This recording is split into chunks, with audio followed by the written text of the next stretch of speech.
os homens, inclusive os mais poderosos. Isaac tinha cerca de 40 anos nessa época, e apesar de ser um partidão, né, usando uma linguagem bem nossa, né, era filho de um homem mais rico da região, poderoso, ele ainda era solteiro, ele não havia se casado. Então Abraão toma uma providência. Vamos ler os versículos 2 a 4. E disse Abraão ao seu servo, o mais velho da casa, que tinha o governo sobre tudo o que possuía: põe agora a tua mão debaixo da minha coxa, para que eu te faça jurar pelo Senhor Deus dos céus e Deus da terra, que não tomarás para meu filho mulher das filhas dos cananeus, no meio das quais eu habito, mas que irás à minha terra, à minha parentela, e dali tomarás mulher para o meu filho Isaque. Como falamos, Abraão toma então uma providência: conseguir uma esposa para o seu filho Isaque. E isso era muito comum naquela época. O casamento, ele era arranjado pelas famílias, e às vezes até mesmo na infância ou na adolescência. E esse arranjo, ele tinha muito mais interesses financeiros, políticos, sucessórios, religiosos, do que, como há hoje em dia, um interesse afetivo. E ao invés de fazer isso pessoalmente, arranjar uma noiva para o seu filho, Abraão constitui um procurador, alguém que vai agir em nome dele. E nos diz o texto que era o servo mais velho da casa, aquele que tinha o governo sobre tudo que ele possuía. Apesar do texto não nos dizer o nome desse servo, é senso comum que se trata de Eliezer, que é mencionado em Gênesis 15:2, como o servo de confiança de Abraão, o servo mais antigo, e aquele que, se Abraão não tivesse filhos, herdaria toda a fortuna de Abraão. Eliezer era natural de Damasco, por isso ele é chamado de Damasceno, uma cidade onde Abraão havia passado durante a sua peregrinação. E é muito provável que então Abraão, nas suas viagens, tenha comprado esse servo, né, Eliezer, para trabalhar na sua casa, e hoje ele era um servo de extrema confiança de Abraão. E como eu disse, apesar de não termos certeza que trata-se de Eliezer, eu vou se referir como Eliezer, e se eu estiver errado, os irmãos me perdoem, mas todo mundo concorda que é Eliezer. Abraão exige então que Eliezer faça um juramento solene. Esse juramento é feito pelo Senhor dos céus e Deus da terra. É um juramento por Yahvé, por Jeová, o Deus da aliança.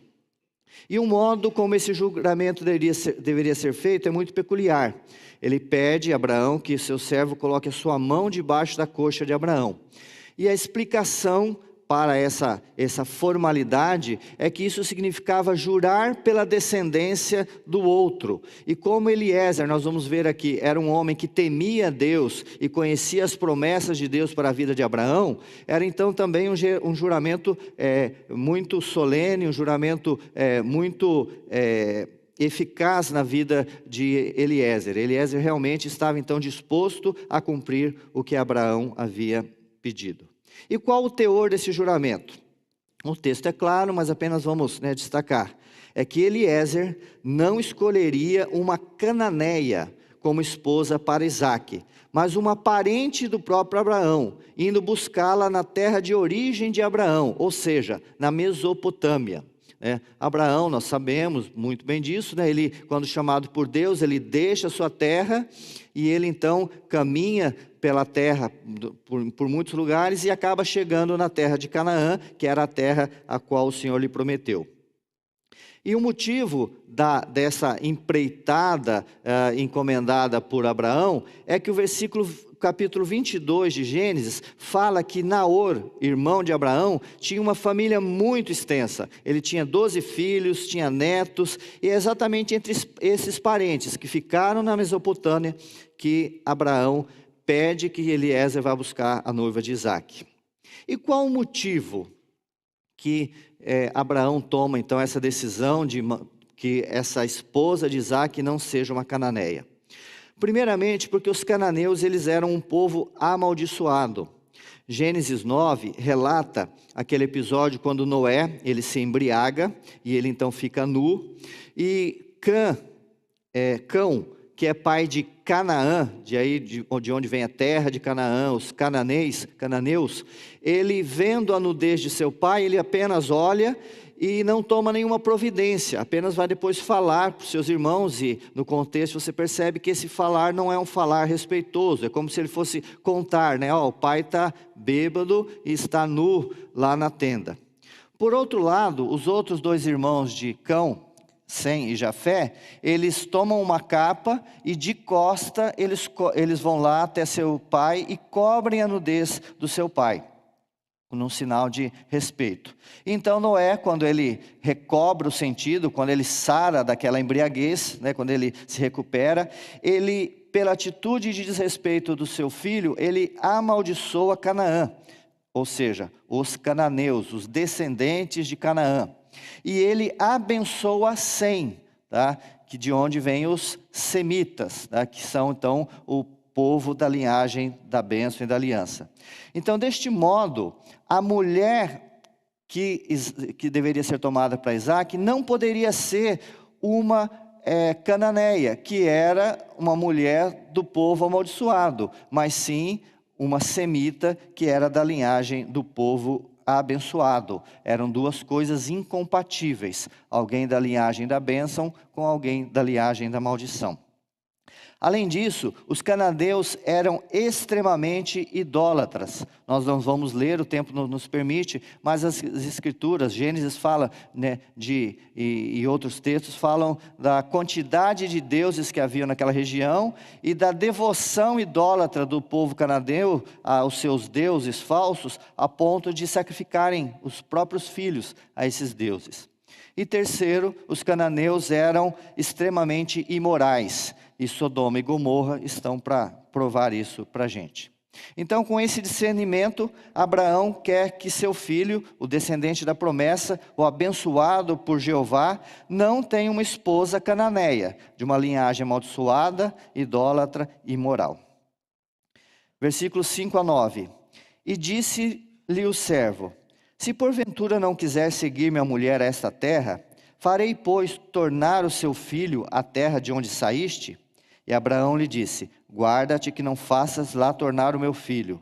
O Senhor Deus do céu, que me tomou da casa do meu pai e da terra da minha parentela, e que me falou e que me jurou, dizendo: a tua descendência darei esta terra, ele enviará o seu anjo adiante da tua face, para que tomes mulher de lá para o meu filho. Se a mulher, porém, não quiser seguir-te, serás livre deste meu juramento. Somente não faças para lá tornar o meu filho. Então pôs o servo a mão debaixo da coxa de Abraão, seu senhor, e jurou-lhe sobre este negócio. Eliezer, então, levanta uma questão: e se eu for até lá, achar essa mulher, parente de Abraão, parente de Isaque, e ela não quiser vir aqui para Canaã, o que eu faço se isso acontecer? Eu pego então Isaque e levo de volta para a terra de onde ele saiu, para que lá então eles se casem? A resposta de Abraão é muito enfática: não, de jeito nenhum. Isaque não deveria voltar para a Mesopotâmia, pois a promessa de Deus era que Abraão e seus descendentes receberiam a terra de Canaã, e por isso Isaque não poderia deixar aquela região. Assim, Abraão, lembrando da promessa de Deus, demonstra a fé que Deus providenciaria a esposa, inclusive enviando um anjo para facilitar a tarefa do servo. Mas também Abraão entende que, apesar da promessa de Deus, e apesar de que ele está fazendo o que competia a Abraão, Deus poderia ter outro caminho ou outro tempo para cumprir a sua promessa. E nesse caso, se a moça que achada por Eliezer não quisesse vir, o servo estava desobrigado daquele juramento solene. Mas, voltamos a repetir, de jeito nenhum Isaque deveria voltar para a terra. Essa então era a missão, versículos 1 a 9. Versículos 10 a 27, o encontro. Vamos ler apenas o 10 e o 11.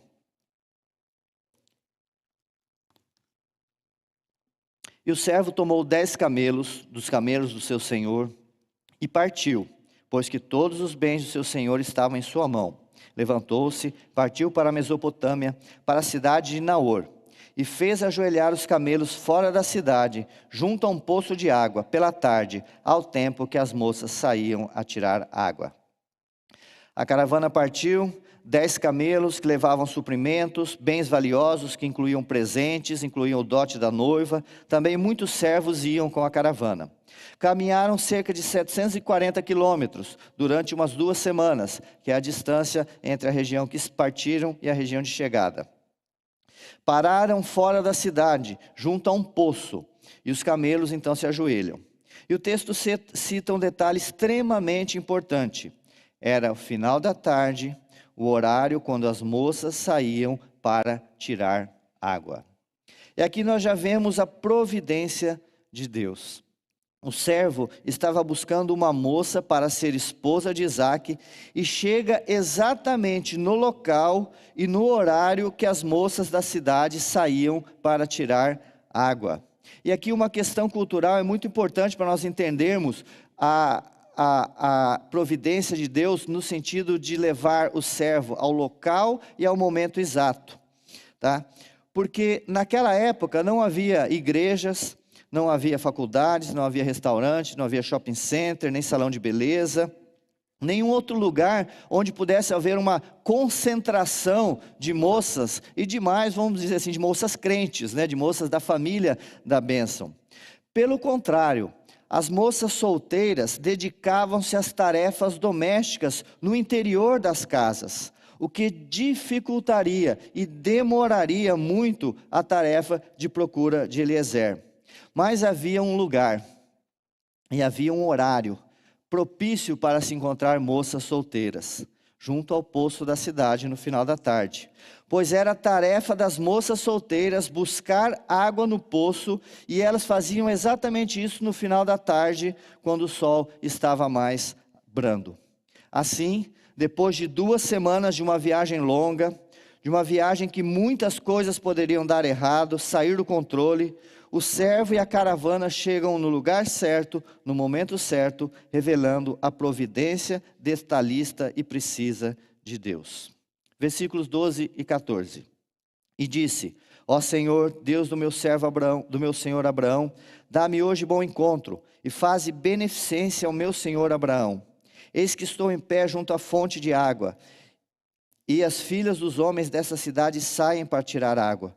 Seja, pois, que a donzela que eu disser, abaixa agora o teu cântaro, para que eu beba, e ela disser, bebe, e também darei de beber aos teus camelos, esta seja a quem designaste para o teu servo Isaque, e que eu conheça nisso, que usaste benevolência com o meu senhor. Eliezer, então, mesmo sendo damasceno, mesmo sendo um gentil, alguém que não era do povo escolhido, conhecia e temia o Senhor.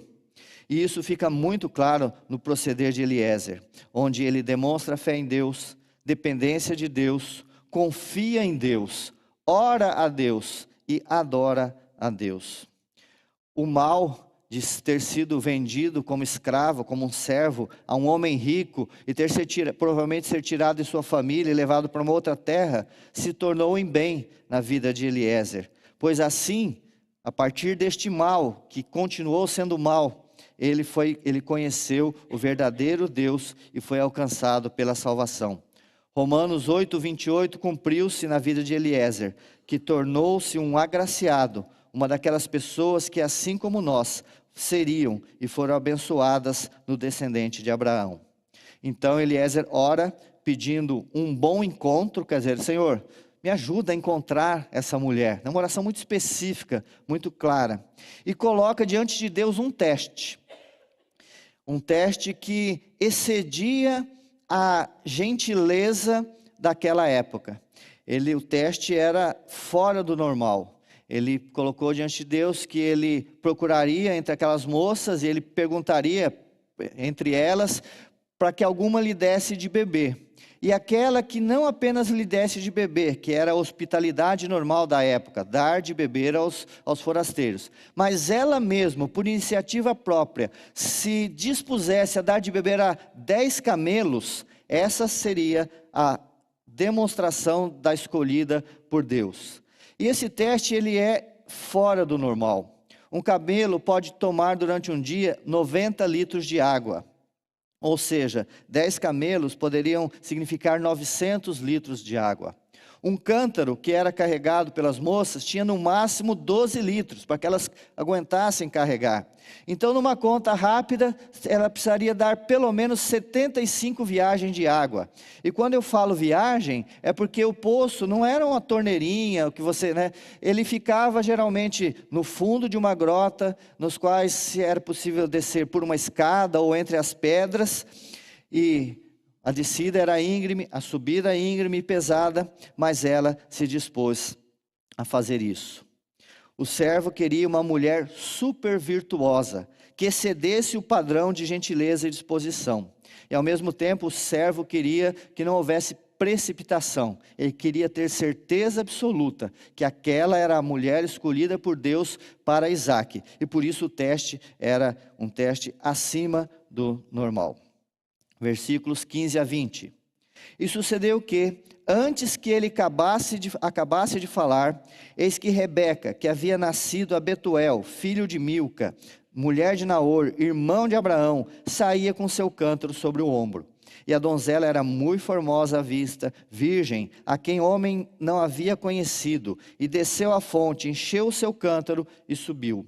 Então o servo correu-lhe ao encontro e disse: peço-te, deixa-me beber um pouco de água do teu cântaro. E ela disse: bebe, meu senhor.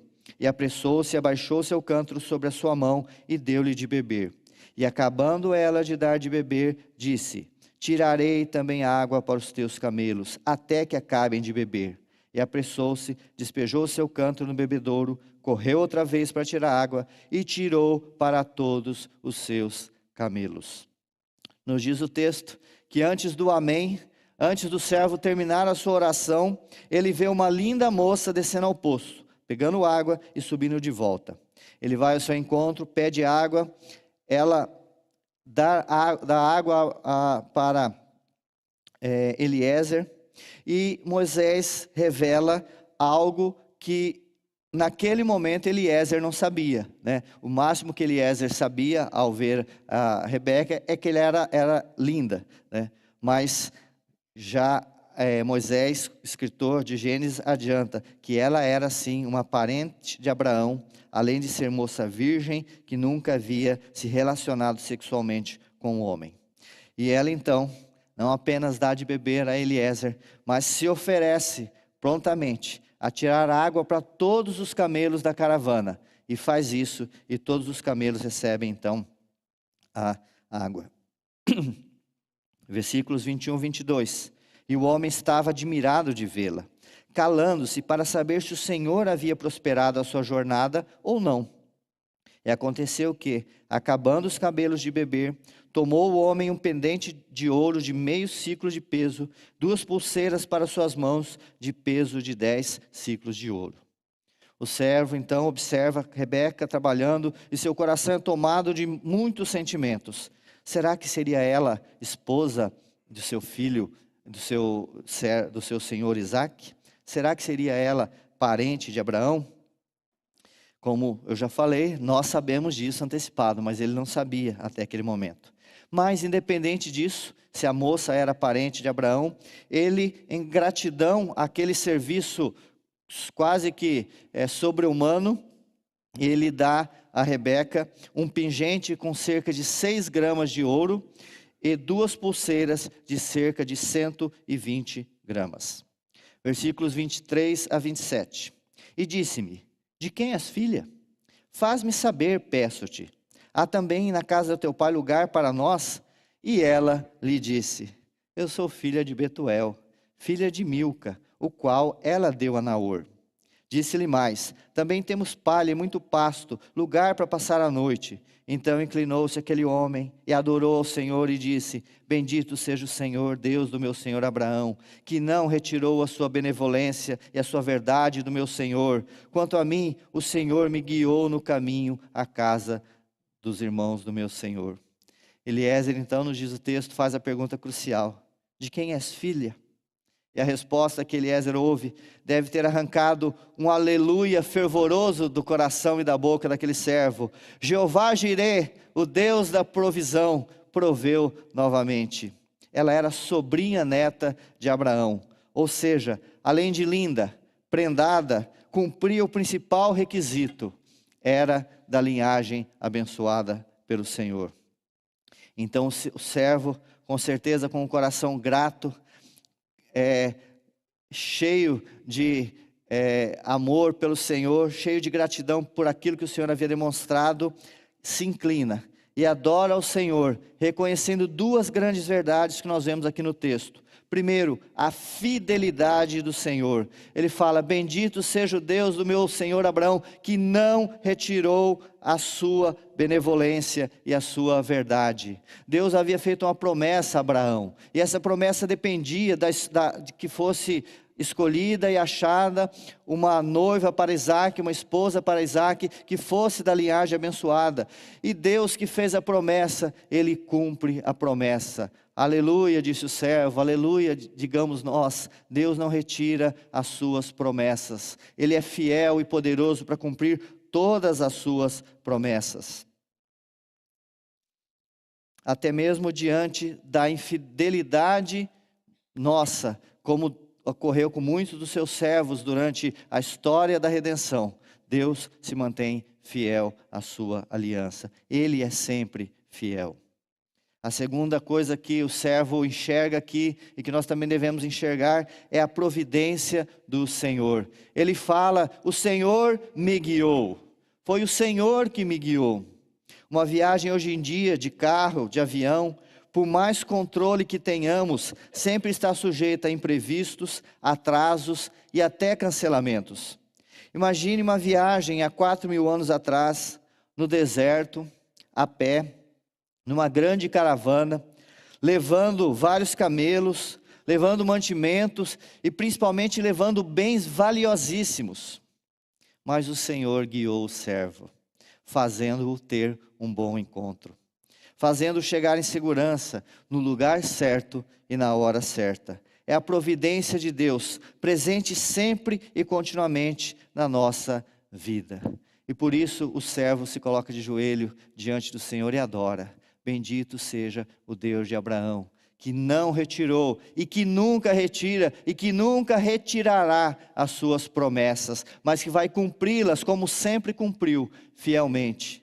Bendito seja o Deus de Abraão, que é um Deus providente, é um Deus que nos dá tudo quanto necessitamos, é um Deus que olha nas mínimas coisas os detalhes da vida dos seus filhos.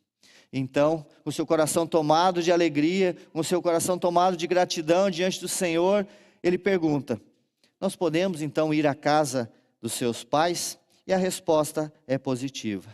Então nós entramos no terceiro divisão do nosso texto, o casamento, versículos 28 a 54. Vamos ler primeiro 28 a 32. E a donzela correu e fez saber essas coisas na casa de sua mãe. E Rebeca tinha um irmão cujo nome era Labão, o qual correu ao encontro daquele homem até a fonte. E aconteceu que, quando ele viu o pendente e as pulseiras sobre as mãos de sua irmã, e quando ouviu as palavras de sua irmã Rebeca, que dizia: assim me falou aquele homem, foi ter com o homem que estava em pé junto aos camelos à fonte. E disse: entra, bendito do Senhor, porque estás aí fora, pois eu já preparei a casa e o lugar para os camelos. Então veio aquele homem à casa, desataram os camelos e deram-lhes palha, pasto aos camelos e água para lavar os pés dele e os pés dos homens que estavam com ele. A caravana fica na fonte e Rebeca corre à sua casa para contar o que aconteceu e pedir autorização para levá-los à sua casa. Então entra em cena Labão, irmão de Rebeca. Provavelmente Betuel, pai de Rebeca, estava inválido ou com alguma dificuldade física ou mental grave. O versículo 50 nos diz que ele estava vivo, mas toda tratativa é conduzida por Labão, que indica que Betuel já estava se afastando da administração do clã e passando a liderança para o seu filho Betuel.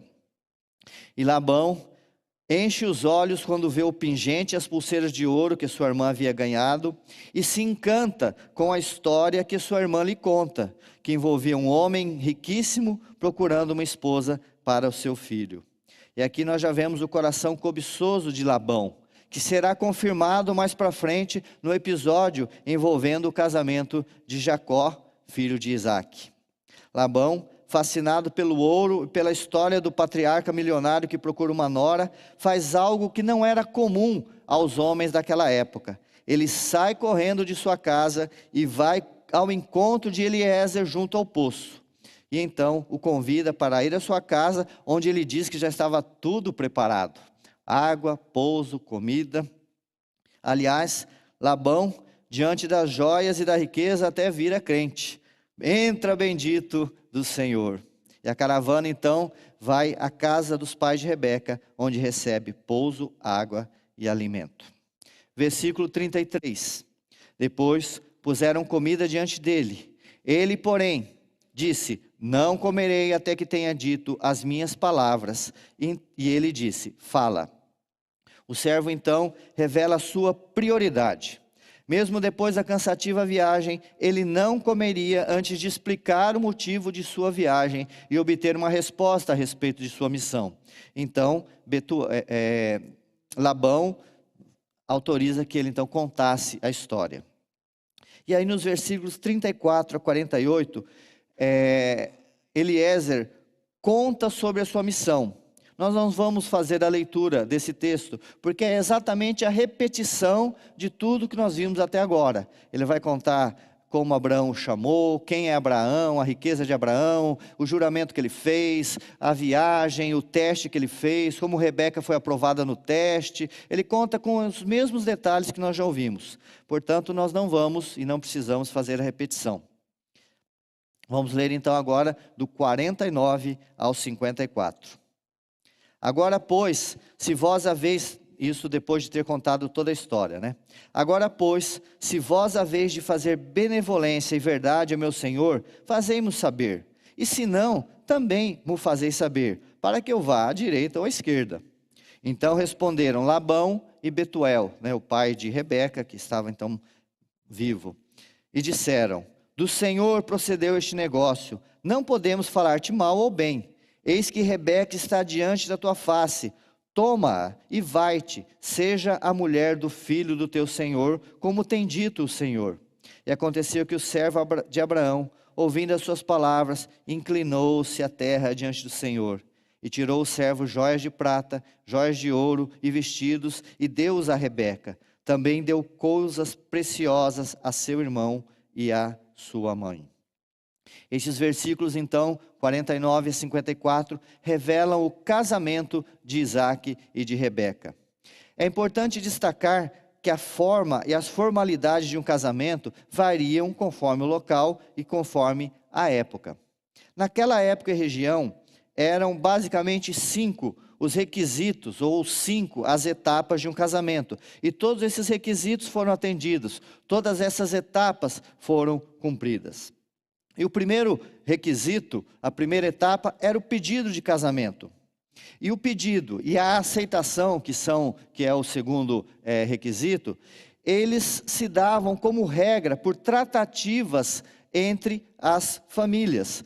Poderia ser entre o próprio interessado, né, o noivo, né, e o pai ou os familiares da noiva, ou até mesmo, isso não era raro, entre somente os pais dos noivos, como aconteceu nesse caso aqui.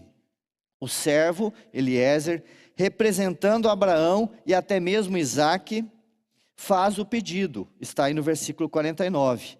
Depois de contar os detalhes da história da sua missão, o servo pergunta: e aí, o que vocês vão decidir? Agora que eu contei, vocês vão usar de benevolência com o meu servo? Me diz, qual a decisão de vocês? Para eu saber se eu vou para a direita ou se eu vou para a esquerda. Ou seja, qual a decisão de vocês sobre esse pedido que eu faço de Rebeca em casamento ao filho do meu senhor, a Isaque?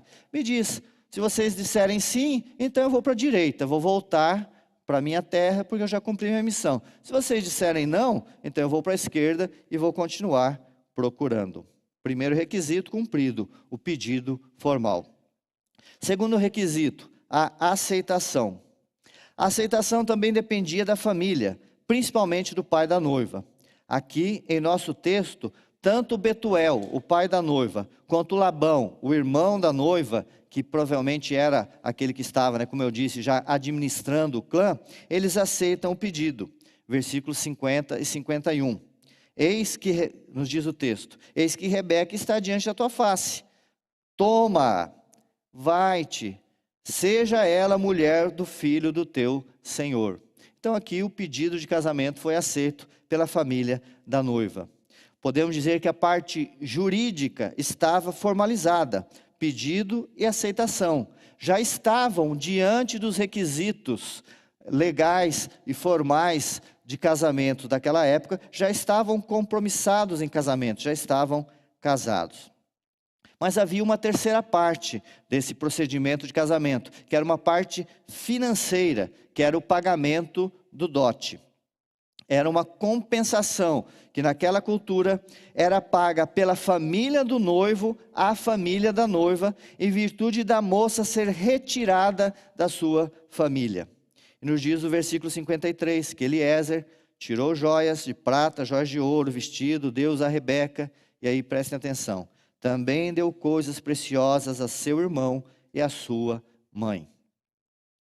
E o versículo 54 fala do quarto requisito, que é a festa, que poderia durar muitos dias, e aconteceu, diz o texto, comeram, beberam, ele e os homens com eles estavam.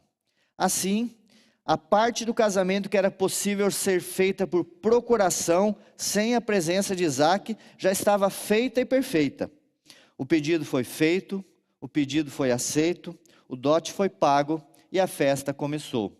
Havia somente a quinta e última etapa, que era a consumação do casamento. Quando então esses, que nas escrituras são chamados de noivos, né, aqueles que já estavam então legalmente casados, eles então teriam o seu encontro, a sua noite de núpcias. Isso vai ocorrer mais para frente, quando Rebeca e Isaac se encontrarão. Isso é muito importante. Hoje, nos nossos dias, a palavra noivo é um pouquinho mais do que namorado, né?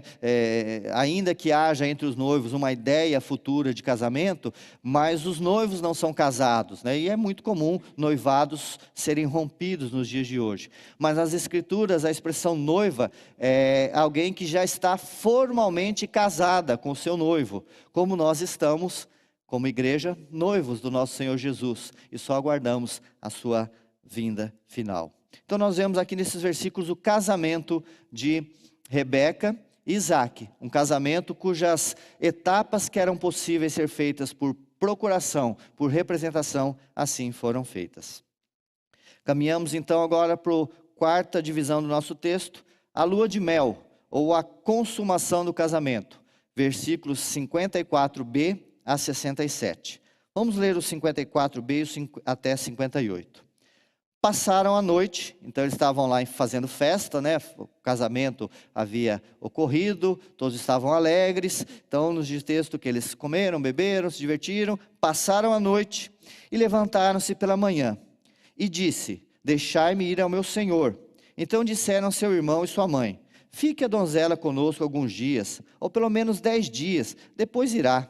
Ele, porém, lhe disse, não me detenhais, pois o Senhor tem prosperado o meu caminho. Deixai-me partir, para que eu volte ao meu Senhor. E disseram, chamemos a donzela, e perguntemo-lhe. E chamaram a Rebeca, e disseram, irás tu com este homem? E ela respondeu, irei. Na manhã seguinte, então, a primeira treta familiar. O Senhor, o servo, Eliezer, já queria partir levando Rebeca.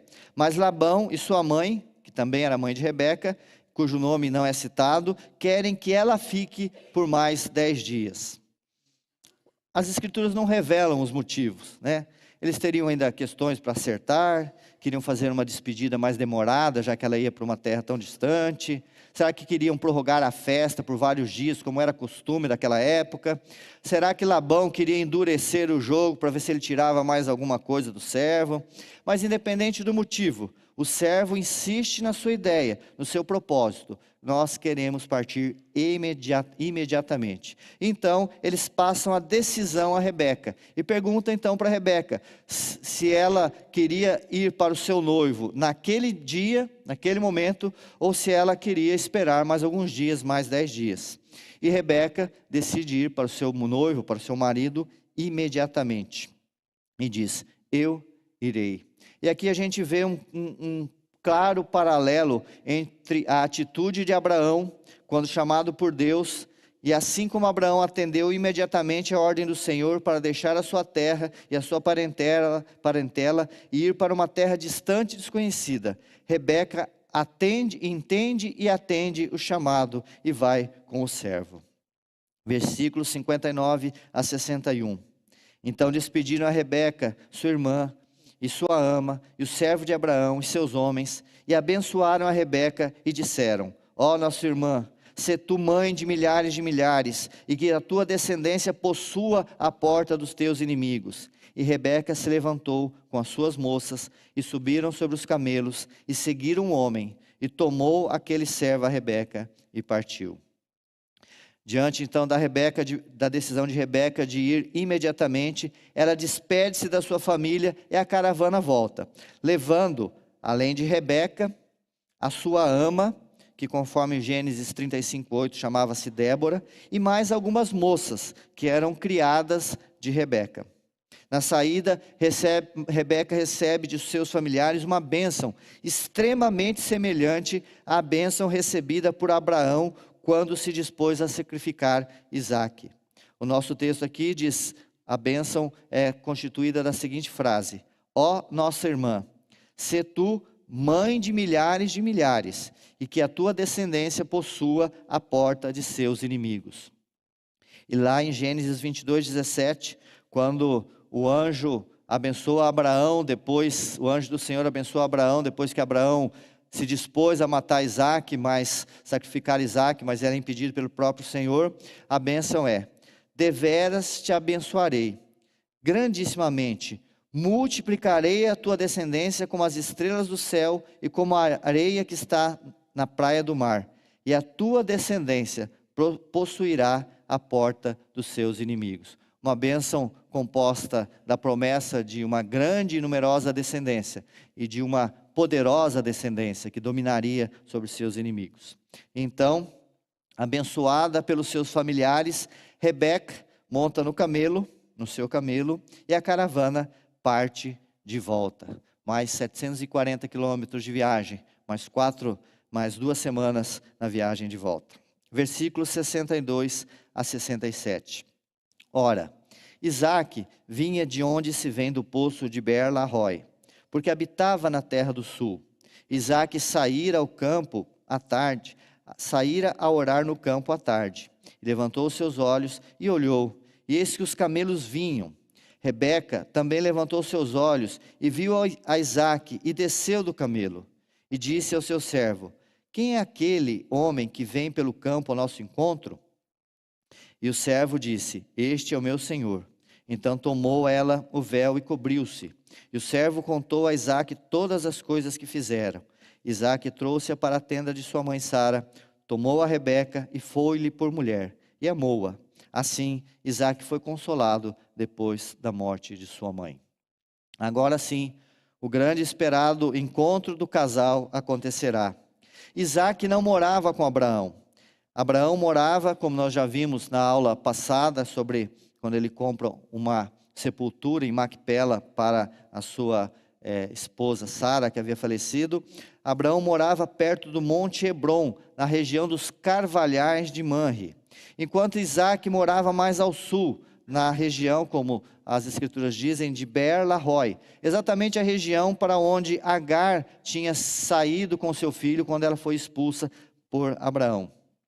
Isaque, o texto é claro, e depois nós vamos ver isso no desenrolar da história, ele também cria no Senhor, ele também temia ao Senhor, ao Deus de seu pai Abraão. E o texto nos diz que naquele momento ele estava no campo orando. Tá? E não é difícil imaginar, ainda que isso nós temos essa permissão, que ele provavelmente estivesse orando por essa caravana, né? Era um homem que temia o Senhor, que colocava, nós vamos ver todos os planos diante do Senhor, e ele sabia, com certeza, né, que seu pai havia tomado essa atitude. Tanto é que ele estava ali, e quando a caravana vem, ele já reconhece o que era aquela caravana. Então ele estava orando, e ele vê a caravana se aproximando, e nos diz o texto que ele, olhando, olhou, né? É algo assim como se ele batesse o olho, e aí ele procurasse algum lugar, né? Não tem um binóculo, um óculos, mas ele tentasse realmente confirmar, será que aqueles camelos, aquela caravana, é que eu estou pensando? E aí quando ele percebe que é o servo Eliezer voltando, ele vai ao encontro, ansioso, com certeza, para saber o resultado. Nos diz o texto que Rebeca também viu Isaque vindo ao encontro, desceu do camelo e perguntou a Eliezer quem era aquele homem vindo. E ela, Rebeca, ouvindo que se tratava de Isaque, nos diz o texto que ela cobriu-se com um véu, né? É interessante, ela estava caminhando, viajando com aqueles homens sem véu, e quando ela percebe que um determinado homem vem em sua direção, ela se cobre com o véu, né? E realmente esse era o costume da época. A noiva usava na presença do noivo até a consumação do casamento, um véu, exatamente para transmitir a sensação de mistério, de pureza, de castidade, que era reservado à noite de núpcias. Então, o servo relata a Isaque tudo o que aconteceu, né? E aqui nós conseguimos imaginar, né, aquela situação sendo contada com detalhes, né? E nos diz o texto, e apesar de ser no mesmo versículo, nós não podemos dizer quanto tempo demorou essa conversa, quanto tempo depois dessa conversa isso aconteceu, né? Às vezes a gente lê e fala assim, o servo terminou de falar, Isaque então tomou Rebeca, sua noiva, e foram ter as suas núpcias na tenda que pertencia a Sara. Mas isso pode ter demorado algum tempo, alguns preparativos, alguma coisa assim. Mas o fato é que, legalmente casados como estavam, né, Isaque toma então sua noiva, que vai então agora transformar em sua esposa, em sua mulher, com a consumação do casamento, leva à tenda que pertencia à sua mãe, né, era comum, vocês lembram que Abraão, ele era um peregrino, né, ele vivia em tendas, né, era comum que a mãe da família, a matriarca, tivesse uma tenda própria, onde ela cuidava das suas coisas, né, mas essa tenda estava vazia, desde a morte de Sara. E nos diz o texto que Isaque toma Rebeca, sua esposa, leva até a tenda, e lá então o casamento é consumado mediante a relação sexual do casal. E aqui é importante nós destacarmos que existem pessoas que usam esse texto para defender que basta que o casal se ame para poder relacionar-se sexualmente. E essas pessoas, elas estão enganadas ou mal intencionadas. Isaque e Rebeca estavam casados quando se relacionaram sexualmente. Como vimos, o pedido de casamento foi feito, foi aceito, o dote foi pago e houve até festa. Faltava somente a noite nupcial, a lua de mel, como nós dissemos hoje em dia, e que ocorreu quando Isaque e Rebeca se encontram. Mas eles já estavam legalmente casados. O texto então encerra, e nós já caminhamos para o encerramento, com duas expressões que revelam o cuidado amoroso de Deus, né? Isso poderia ter sido omitido nas Escrituras. Poderia simplesmente dizer que a noiva de Isaque foi achada, a descendência abençoada terá continuidade, os planos do Senhor foram cumpridos. Mas nos diz o texto que Isaque amou Rebeca. É uma graça do Senhor. Uma esposa escolhida aleatoriamente, entre aspas, né, mas sem a participação de Isaque, sem ele olhar, sem ele conhecer, sem ele dar opinião, né, mas quando ela é apresentada ao seu marido, que é com quem ela também não conhecia, a quem ela não conhecia, nos diz o texto que houve amor entre eles. Mesmo que o casamento tivesse sido arranjado pelas famílias, celebrado por um procurador, sem nunca que tivessem sido vistos, o amor estava presente, brindando a fé de Isaque e agora de Rebeca. E o segundo cuidado, detalhe tão pequeno, amoroso do Senhor, nos diz que com a chegada de Rebeca, a sua esposa, linda esposa, prendada, amada, Isaque é consolado da tristeza que ele sentia pela morte da sua mãe. Duas expressões podem passar despercebidas, mas que fazem tanta diferença na vida das pessoas, né?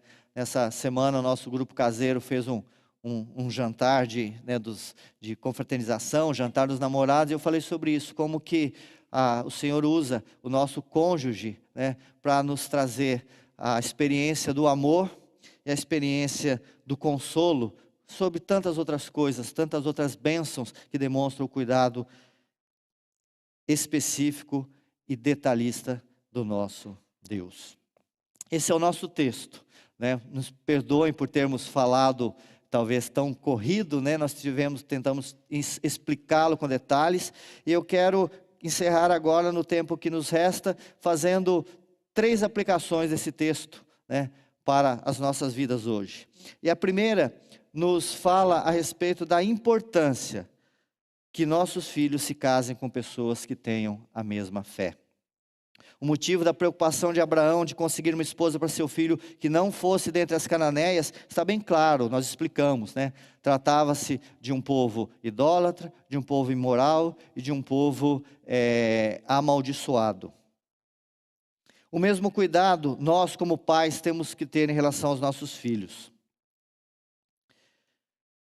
E como a escolha não pertence a nós, né, nós não vivemos mais naqueles tempos, quem vai escolher são os nossos filhos, cabe a nós, pais, orientá-los sobre a importância de escolherem um cônjuge cristão. A escolha será deles.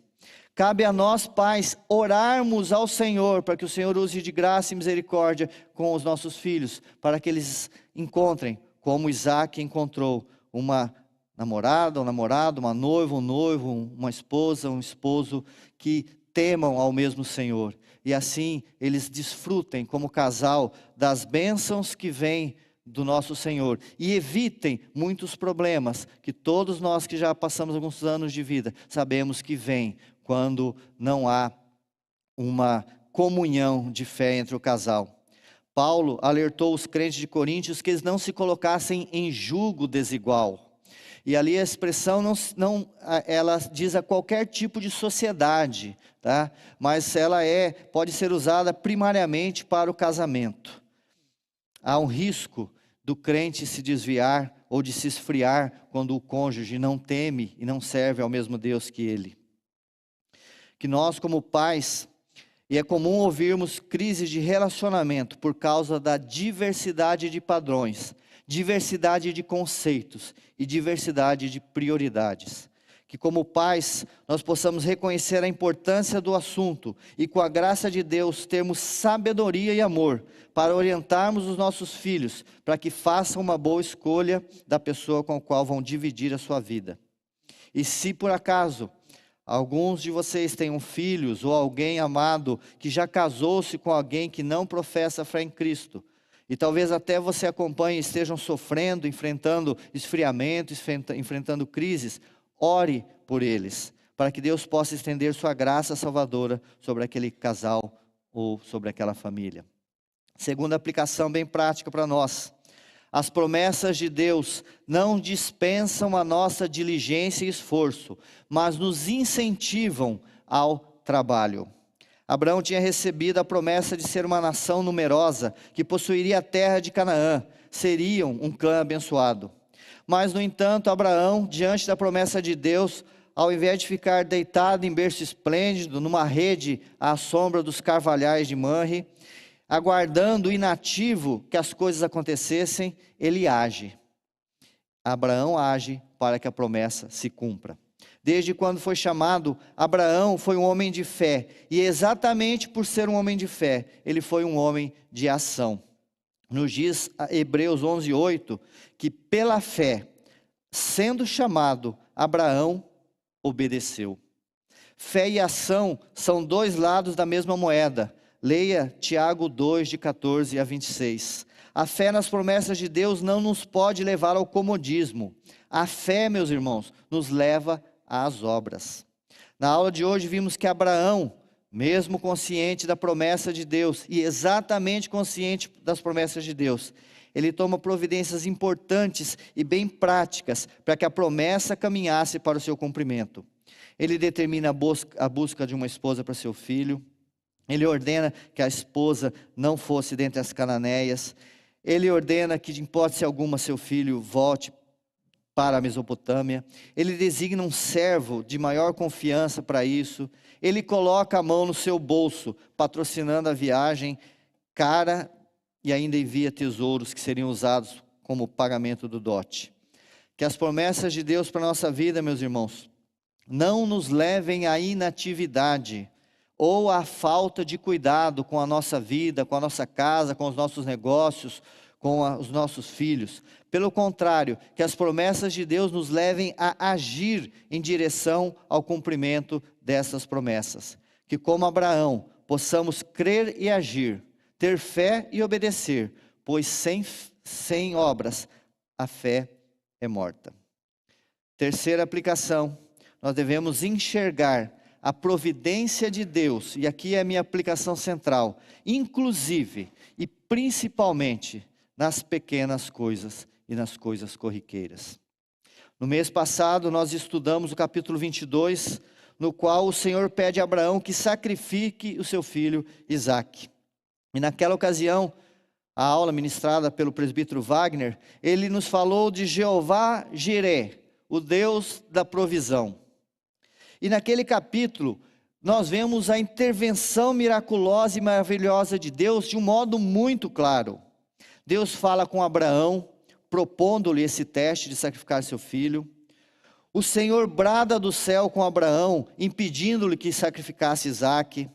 O carneiro do sacrifício é provido por Deus, achado enroscado entre galhos. E o Senhor brada novamente com Abraão, abençoando-lhe, após ele ser impedido de sacrificar o seu filho. Então naquele capítulo Deus fala, Deus brada, em ocasiões assim onde o maravilhoso, o miraculoso acontecem, nós enxergamos facilmente a providência e o agir de Deus. No entanto, esse capítulo nosso de hoje é totalmente diferente. Deus não falou, Deus não bradou, você não vê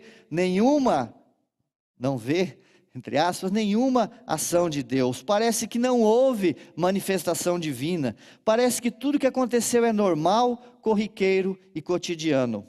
Uma conversa entre um patrão e um empregado, uma viagem planejada e executada, um encontro, uma conversa, relacionamento entre pessoas, um casamento, uma festa, uma viagem de volta, encontro, união e o amor entre o casal. Parece que são coisas tão corriqueiras, coisas tão normais, com as quais nós estamos tão acostumados, e por isso, por estarmos acostumados, nós podemos deixar de enxergar a providência de Deus nas coisas corriqueiras. Nos acostumamos a receber o bem do Senhor, e deixamos de percebê-lo e agradecer-lhe por isso. Mas Eliezer e até os próprios parentes de Rebeca, que não há notícia que eles temiam o Senhor, mas eles enxergam a mão providencial de Deus. Versículo 12, o Senhor me dará um bom encontro. Versículo 27, o Senhor me guiou no caminho até a casa dos irmãos do meu Senhor. Versículo 56, o Senhor fez prosperar o meu caminho. Versículo 50, do Senhor procedeu este negócio.